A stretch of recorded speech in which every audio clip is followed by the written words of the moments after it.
আসসালামু আলাইকুম। আমনা ব্লগে আবারও সবাইকে স্বাগতম। আজকে আবার একটা রেসিপি নিয়ে হাজির হলাম। প্রথমে চুলায় আমি একটা পাতিল বসিয়ে 1 কাপের মতো তেল দিয়ে দিয়েছি। এখন কিছু পেঁয়াজ কুচা দিয়ে দিয়েছি। এই যে পেঁয়াজগুলোকে হালকা নেড়ে ছেড়ে নিয়েছি। এখানে আমি কিছু তেজপাতা দিয়েছি, সাথে কিছু দারচিনি দিয়েছি, কিছু এলাচ দিয়েছি, সাথে 2টা লবঙ্গ দিয়েছি,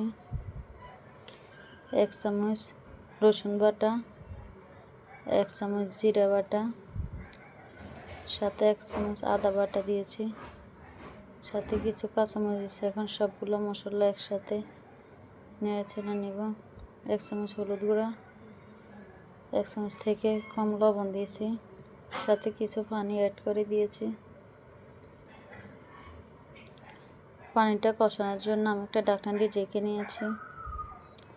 এই যে পানিটা আমার কষানো হয়ে গেছে। এখন একটা টমেটো কেটে দিয়েছি।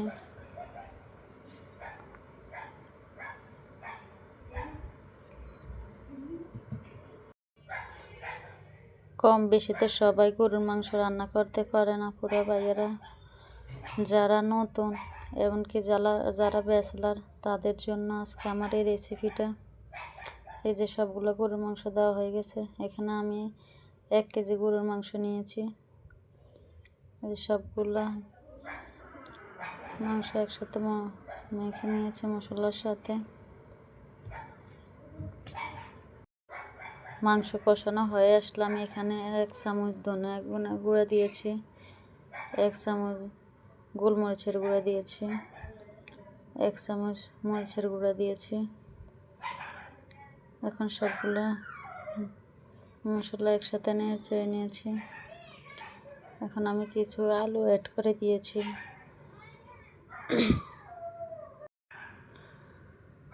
আলুগুলো এখন মাংসের সাথে ম্যারিনেট করে নেব। এখন আমি একটা ঢাকনা দিয়ে রেখে রেখেছি কিছুক্ষণ। ঢাকনাটা উঠিয়ে আবার কিছু পানি অ্যাড করে দিয়েছি।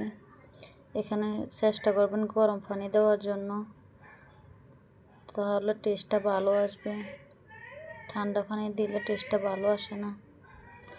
এই যে দেখতে দেখতে আমার গরুর মাংস রান্না হয়ে গেছে। দেখেন কেমন লোভনীয় হয়েছে মাংসগুলো। আমার রেসিপিটা যদি ভালো লাগে থাকে, সবাই লাইক কমেন্ট দিয়ে আমার পাশে থাকবেন। সবাইকে অসংখ্য ধন্যবাদ।